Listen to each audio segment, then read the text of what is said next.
سلام به زیربنا، خوش آمدید. با مهمانم بحث میکنم در مورد تطبیق برنامه دسترخوان ملی در بسیاری مناطق کشور. مهمان ما رفیق جنبش، معاون سخنگوی وزارت احیا و انکشاف دهات. آقای جنبش، به برنامه خوش آمدین. تاسو ته د اریانا ټلویزیون درنو لیدونکو سلام کوم. تمه ده چې د لیدونکو په ورځ تدید خیر رسوي. سلامت باشین. تطبیق برنامه دسترخوان ملی در کدام مسیر در حرکت است آقای جنبش؟ ډیره مننه. دغه پروګرام د قوس میاشتې په 13مه نیټه د کلیو د بیا رغونې پراختیا وزارت د سرپرست وزیر لخوا د ننګرهار په چپرهار ولسوالۍ کې رسما پیل شو چې له همغه طریقه د افغانستان په ټولو ولایتونو کې پروګرام پیل شوی او تر اوسه پورې د افغانستان په 150 کلیو کې تقریبا 100,000 کورنیو ته هغه لازم خوراکي توکي چې دي د هغې بستې یا کڅوړې ویشل شوي او دغه پروګرام به د معمول مطابق په 2 پړاوونو کې تطبیقیږي چې په لومړي پړاو کې د افغانستان په 123 ولسوالیو کې به تقریبا 1.8 میلیونه کورنیو ته خوراکي توکي وویشي او په دویم پړاو کې د افغانستان په 5 ولسوالیو کې تقریبا 2.5 میلیونه کورنیو ته خوراکي توکي وویشي چې د افغانستان د نفوس 90% برخه جوړوي. درست آقای جنبش، اگر بگوین که در کل معلوماتی را بکنین که تطبیق برنامه دسترخوان ملی به کدام شیوه است و تا اکنون چند مرحله پیش رفتین و قرار است در دور بعدی چه کار بکنین؟ در کل یک معلومات کلی میخوایم در مورد دسترخوان ملی بدانم که در کجا، در کدام قسمت ها، به چی گونه، به کدام شیوه تطبیق میشه آقای جنبش؟ ډیره مننه. دغه پروګرام په 2 پړاوونو کې تطبیقیږي چې لومړی پړاو یې نه یوازې دا چې د افغانستان له خلکو سره د خوراکي توکو مرسته کیږي بلکې د کرونا له وبا څخه د خوندیتابه په موخه د عامه پوهاوي ځینې سپارښتنې هم خلکو ته کیږي او له هغې نه وروسته د دې پروګرام د څرنګوالي په اړه عامه خلکو ته معلومات ورکول کیږي تر څو دغه پروګرام په ښه بڼه پلی شي او د دې ترڅنګ د شفافیت او روڼتیا فیصدي هم پکې زیاته شي او د دې ترڅنګ له هغې نه وروسته دغه پروګرام په کلیو کې د تدارکاتو او د څارنې مراقبت او نظارت کمیټې جوړوي. له هغې نه وروسته همدغه کمیټې یا کلیوالي شوراګانې چې دي په کلیو کې نو هغوی د توزیع کولو یا د ویشلو کمیټې جوړوي او خپل د ولسی خلکو په شتون کې د قومي متنفذینو، قومي مخورو، سپینګیرو، ملا امامانو او ښوونکو په شتون کې چې د وزارت تخنیکي کسان هم د دې پروګرام څخه څارنه کوي دغه خوراکي توکي هغو کورنیو ته چې سرپرستان یې میرمنې یا هغه کسان وي چې عمرونه یې زیات دي او یا هم هغه کسان وي چې معلول دي او نشي کولی چې د کورنۍ سرپرستي په ښه بڼه ترسره کړي، دوی ته دغه لومړني مواد چې په هغې کې غوړي شامل دي، لوبیا شامله ده، صابون شامل دی، اوړه شامل دي، وریژې شاملې دي. دغه مواد چې تقریبا ټولیز ارزښت یې تقریبا تر 4,000 افغانیو پورې رسیږي، ویشل کیږي. دغه پروګرام چې پیل شوی تر اوسه پورې د افغانستان په ټولو ولایتونو کې تقریبا 123 ولسوالیو کې تر اوسه پورې 100,000 کورنیو ته لومړني دغه خوراکي توکي چې ما یې نومونه واخیستل ویشلي. آقای جنبش، اجازه بدین عقب‌گرد داشته باشیم در مورد توزیع چنین کارهایی که قبلا از سوی حکومت صورت گرفته بود. اگر اشاره بکنم در مورد توزیع نان، اگر صحبت بکنم که وظیفه شاروالی بود، مردم انتقاد داشتن که توزیع نان به مستحقینش نمیرسه و در اوج فساد هست و قسمتی که چطور شد که برنامه تطبیق دسترخوان ملی به شما میراث رسید؟ قرار بود که ایره ارگ خودش روی دست بگیره. دغه د ملي دسترخوان پروګرام د لومړني معاونیت سره په همغږۍ او د هغوی تر مستقیمې لارښوونې د کلیو د بیا رغونې پراختیا وزارت له لوري په کلیو کې همدا ډول د کابل ښاروالۍ له لوري د کابل په ښار کې او د سیمه ییزو ارګانونو د خپلواکې ادارې له لوري د افغانستان په مهمو او مشهورو لویو ښارونو کې ویشل کیږي. د کلیو د بیا رغونې پراختیا وزارت د لومړي معاونیت د مستقیمې لارښوونې تر چتر لاندې دغه پروګرام د افغانستان په کلیو کې تطبیق کوي.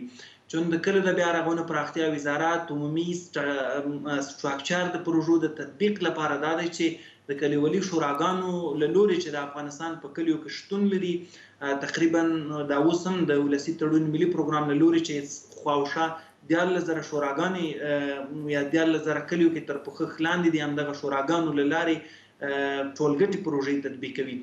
نو د ملي دسترخوان لپاره هم همدا میکانیزم یو ډیر غوره میکانیزم دی، تیار هغه پلیټفارم شته دی. نو د ولسي تړون لخوا په جوړ شویو کلیوالي شوراګانو چې یو ښه میکانیزم دی د دې له لارې به دغه پروګرام تطبیق کیږي او د کلیو د بیا رغونې پراختیا وزارت یې په کلیو کې تخنیکی مرستې کوي. هغه تخنیکی اسانتیاوې ورته د کلیو د بیا رغونې پراختیا وزارت برابروي.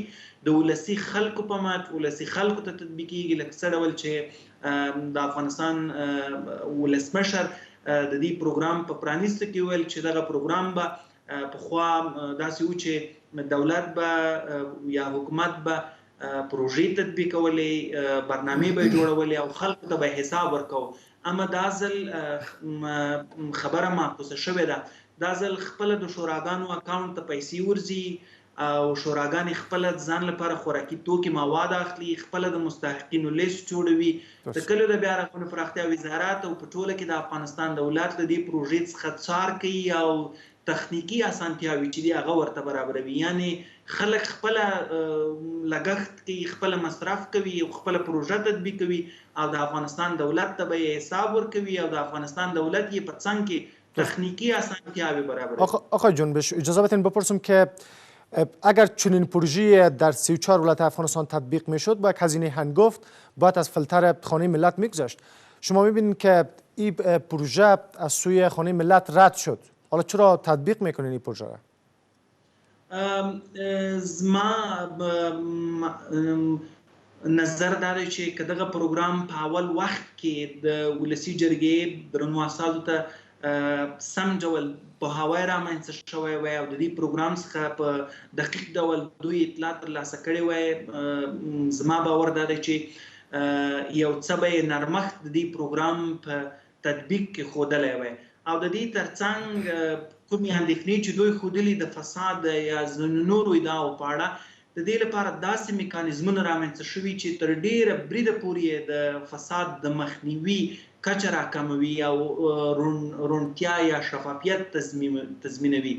هر هغه څوک دا نن په مطبوعاتي کنفرانس کې هم جناب وزیر صاحب څرګندونه وکړه او د افغانستان ټولو د رسنیو درنو محترم استازو ته هغه سیستم وښودل شو په عملي بڼه چې که هر څوک وغواړي چې معلومات ترلاسه کړي چې نن ورځ د ملي دسترخوان پروګرام له طریقه څومره خلکو ته دغه خوراکي توکي ویشل شوي، نو ډېر په اسانۍ سره دغه پروګرام له لوري کولی شي چې معلومات ترلاسه کړي، ځان متيقن کړي، یعنې هغه د فساد د مخنیوي لپاره پکې کوم څه نه پاتې کېږي. او د دې ترڅنګ هر څوک دا زه اوس هم ستاسو د ټلویزیون له لارې درنو لیدونکو ته وایم چې د افغانستان په هر څنډه کې د افغانستان په هر ګوټ کې پراته دي، دوی کولی شي د 3 شمارې له لارې چې یوه وړیا شماره ده هر وخت کولی شي چې د دې پروګرام د تطبیق په برخه کې هر ډول ستونزه وویني کولی شي شریکه کړي. او د دې ترڅنګ دا د افغانستان دولت مکلفیت دی چې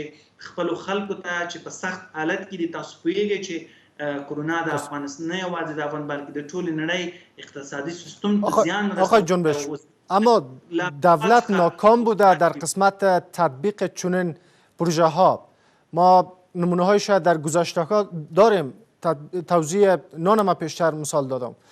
دولت ناکام بوده، حالا چی تضمین وجود داره که شما اینجا گفتین به ارزش 51 میلیون که در 150 قریه شما را تطبیق کردین، چه تضمین وجود داره که حالا 150 میلیون حداقل به مردم توزیع شده باشه؟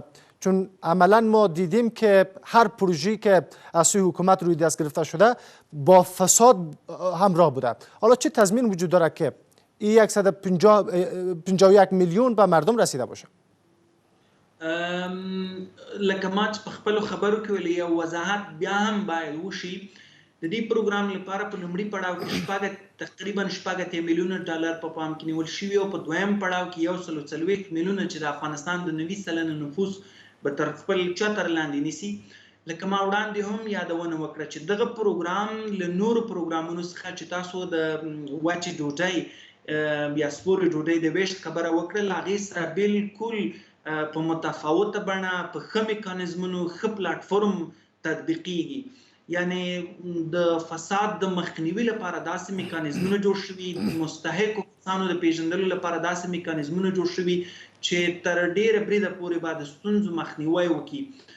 او تاسو چې وویل چې تر اوسه پورې دا څومره خلکو ته ویشتل شوي، تاسو د سوشل میډیا له لارې د نورو ډله ییزو رسنیو له لارې ممکن دا خبرونه ترلاسه کړي وي چې د افغانستان په ټول افغانستان کې دغه پروګرام پیل شوی تقریبا په 123 ولسوالیو کې. او که بیا هم هر چا سره د دې پروګرام د فساد په اړه یا د نورو مسایلو په اړه پوښتنې او اندېښنې وي، کولی شي د کلیو د بیا رغونې پراختیا وزارت د ولسي تړون یا میثاق شهروندي ccnp.or ویب سایټ ته لاړ شي. هغه ځای کې ټول معلومات پراته دي، یو فورم ډکیږي او د همغې فورمې له لارې تاسو کولی شئ چې د کلیو د بیا رغونې پراختیا وزارت د ولسي تړون ملي پروګرام هغه سیستم ته چې د دسترخوان ملي پروګرام لپاره ډیزاین شوی چې ټول ورځ پکې د ورځې معلومات درج کیږي، هغه ترلاسه کوي.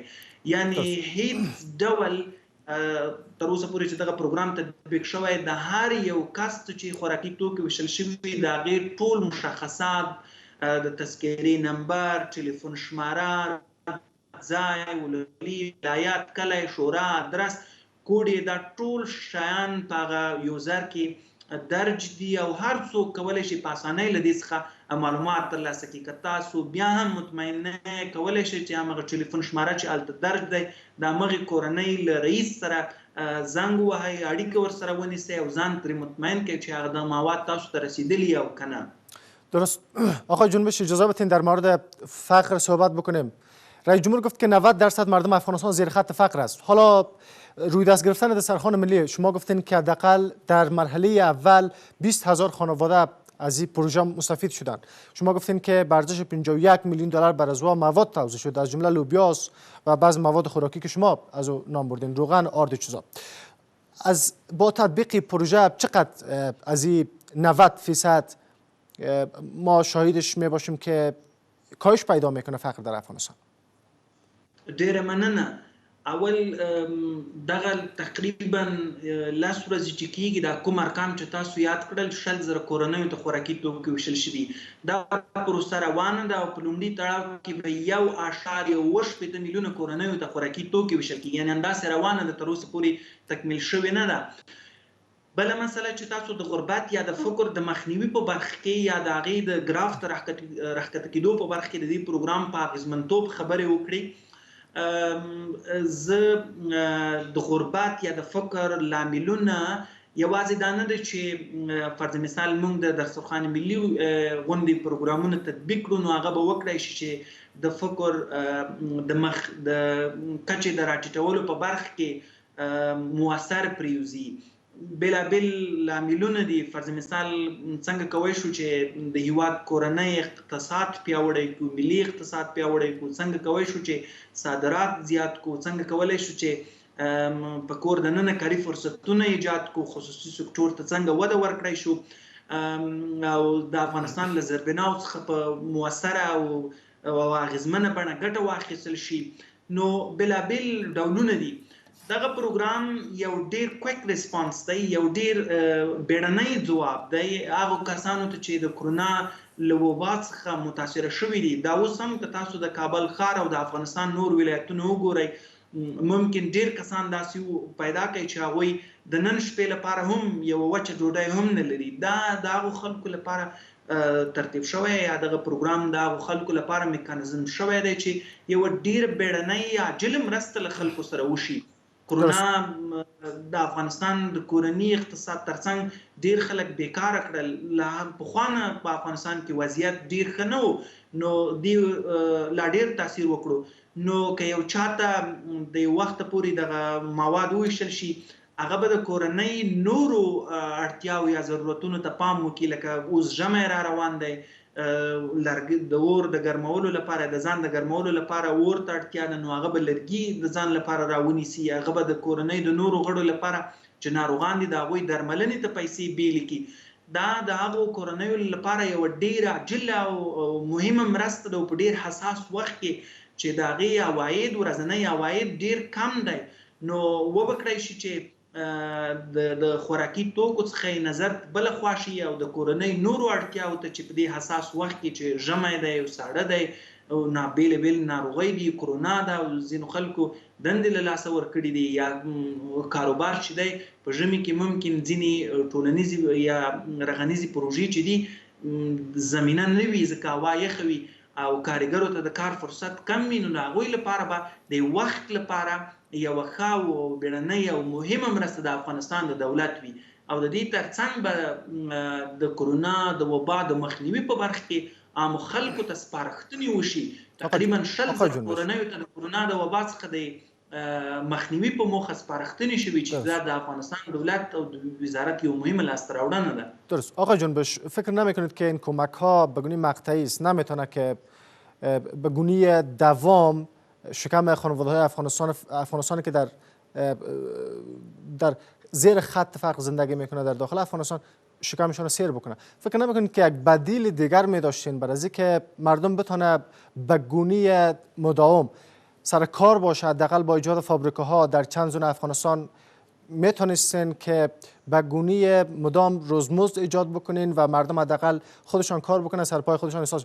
به گونه شما فکر نمیکنید که این کمک ها برای چند روز است؟ چون بعد از این باید چه کار بکنن مردم افغانستان؟ دوباره چشم بدازن برای اینکه چی وقت چون یک پروژه تطبیق میشه و از این مردم بتونن که یک بودجه آرد روغن به دست بیارن؟ نه یوازې دا چې فرض مثال د افغانستان دولت یا د کلیو د بیا رغونې پراختیا وزارت یوازې اړخ دا دی چې ملي دسترخوان پروګرام تطبیق کړي. د افغانستان د کلیو د بیا رغونې پراختیا وزارت د افغانستان په ټولو ولایتونو کې او د افغانستان په بیلابیلو کلیو کې تقریبا 8000 پرمختیایي پروژې لري. 8000 پرمختیایي پروژې چې په دې کې استنادي دیوالونه، ترانسپورټي لارو جوړول، جادې، پلونه، ځینې د څښاک د اوبو رسولو سیستمونه، د ښوونځیو جوړول او د برېښنا رسول او ځینې نورې پروژې دي. یعنی یوازې دا نه ده چې د افغانستان د کلیو د بیا رغونې پراختیا وزارت فوکس په دې ورټول دی چې څنګه ممکنه دی چې موږ خوراکي توکي دوی ته ورسوو. دا هم یو اړخ دی، دا د افغانستان د دولت مکلفیت دی چې خپلو خلکو ته په یو سخت حالت کې لاس ورکړي. خو د دې ترڅنګ لکه تاسو چې ویل چې نور بدیلونه، ترانسپورټي لارو جوړول، د خصوصي سکتور وده، د ښوونځیو جوړول، برېښنا رسول، دا هم د افغانستان د بیلابیلو ادارو او د کلیو د بیا رغونې پراختیا وزارت ارقام یوازې ما له تاسو سره شریک کړل چې تقریبا 8000 پروژې همدا اوس د افغانستان په بیلابیلو کلیو کې روانې دي چې هغه هم د ترانسپورت په برخه کې دي، هم د استنادي دیوالونو په برخه کې دي، هغه هم د برېښنا د رسولو. درست. آقای جنبش، باید بپذیریم که این پروژه مقطعی است، به گونه همیشه نمیتونه شکم مردم را سیر نگه داره. اگر ما ببینیم که با یک بشکه روغن که اینجا شما ذکر کردین، آرد و همچنان لوبیا، نمیشه که حداقل برای چند ماه رفع احتیاجات کرد؟ شما فکر نمیکنید که این مقطعی است برای چند ماه، برای چند روز؟ مالکه په خپلو خبرو کې دا یادونه مخکې هم وکړه چې فرض مثال موږ تاسو خپله شرایط وګورئ، موږ باید بیلابیل لیدلورو څخه دې پروګرام ته وګورو. یو هغه لیدلوری دی چې فرض مثال یو کس ښه امکانات ولري او ښه میاشتنی معاش ولري، په کورنۍ کې ډېر ضرورتونه نه وي، یو دا لیدلوری دی او یو بل هغه لیدلوری یا هغه دیدګاه ده چې یو هغه کس چې په چاو کې ټوله ورځ مزدورۍ ته ناست دی او په کور کې د نن ورځې لپاره هیڅ هم نه پیدا کیږي او فرض مثال ډیر سخت ژمی هم دی په کور کې د ځان تودولو لپاره لرګي او ځینې نور اړوند وسایل او مواد هم نه لري. د هغې له نظره هم تاسو دغه پروګرام ته وګورئ. درست. د هغې لپاره دغه 4,000 مواد چې دي دومره زیات ارزښت لري چې بیخي یعنی حد ورته نشو ټاکلی، ځکه هغه به وکړای شي چې حداقل د خپلو ماشومانو لپاره په دې سخت وضعیت کې یو څه ولري او وکړای شي چې خپل فکر د خوړو پر ځای پر یو بل شي باندې ورټول کړي چې فرض مثال څنګه کولی شي چې د هغې د ناروغۍ لپاره او د هغې د ځینو نورو لومړنیو ضرورتونو لپاره هغه کم عواید چې دی په کار واچوي. درست. آقای جنبش، مرحله بعدی چه وقت قرار است روی دست گرفته شود و با کدام هزینه؟ و هزینه از او قرار است از جیب کی بره؟ از کد 91 یا که از کمک های جامعه جهانی؟ دغه پروګرام چې دی د افغانستان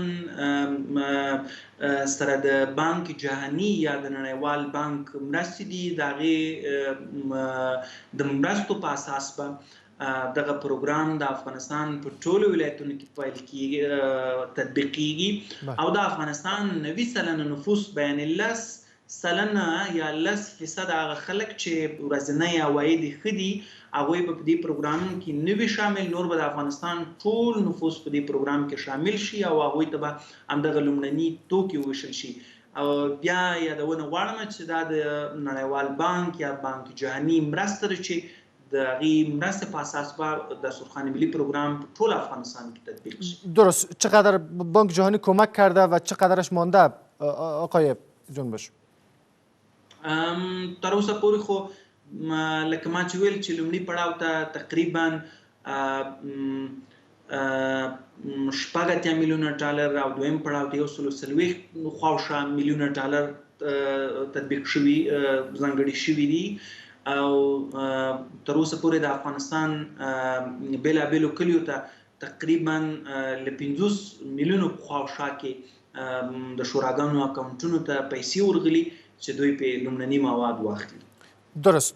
حالا شما گفتین که تقریبا 20,144 فامیل که فعلا از این برنامه مستفید میشه در مرحله اول، درست است؟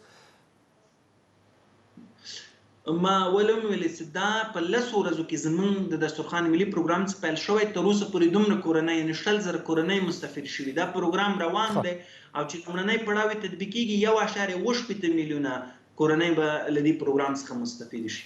درست. آقای جنبش، چقدر اطمینان وجود داره که ما دوباره میخوایم این سوال را مطرح بسازم، چقدر اطمینان وجود داره که این برنامه 100% شفاف است و مردم هیچ گونه نگرانی نداشته باشه؟ چون ما عملا و امروز میبینیم که مردم از این برنامه کاملا ناراض است، میگن که این برنامه به گونه متوازن نیست. د کومې ادعا له مخکې موږ وایو چې خلک د دې پروګرام څخه خوښ نه دي.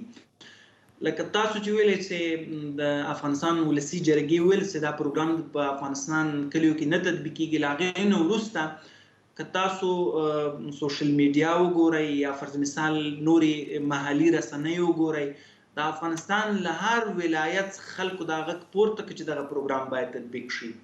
دا نن هم د دې پروګرام په کلیو کې چون دا پروګرام تر اوسه پورې په ښارونو کې په ښارونو کې نه دی پلی شوی یا نه دی شروع شوی، یوازې په کلیو کې دی. که تاسو محلي رسنۍ یا محلي میډیا تعقیب کړئ، ډیر په وضاحت سره به ومومئ چې خلک ډیر خوشحال دي او د دې پروګرام هرکلی یې کړی او د فساد د مخنیوي په برخه کې معادله شوې. خو دا څه و چې خلکو به یعنی فرض مثال دولت به پروژه تطبیق کوله او خلکو به پوښتنه کوله د حساب. وقت کم است آقای جنبش، وقت کم است. 3 چیزا بگوین که حداقل با تطبیق این پروژه حداقل 3 ویژگی را بگوین که با تطبیق این پروژه نصیب مردم فقیر افغانستان میشه. در حد 60 ثانیه وقت کم است آقای جنبش. ډیره مننه. لومړی دا ده چې دغه برنامې وضعیت برعکس شوی. دا ځل خلک خپله پروژه تطبیقوي او د افغانستان دولت نظارت کوي. دوهم، خپله کلیوالي خلک یا شوراګانې چې دي د مستحقینو لیست جوړوي، چون اړوند کسان یا مستحق کسان په کلیو کې دي، نو کلیوالي خلکو ته ډیر دقیق معلومات کیږي چې دوی واقعا اړمن کسان دي.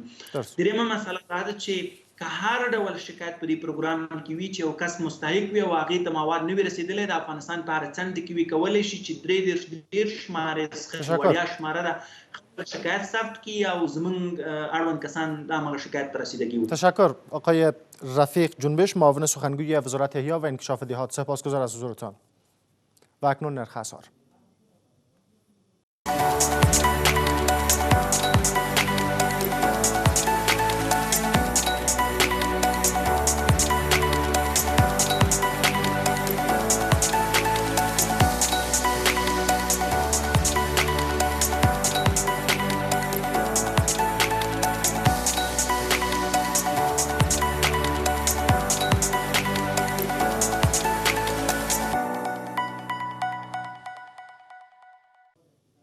و اکنون هم نرخ طلا.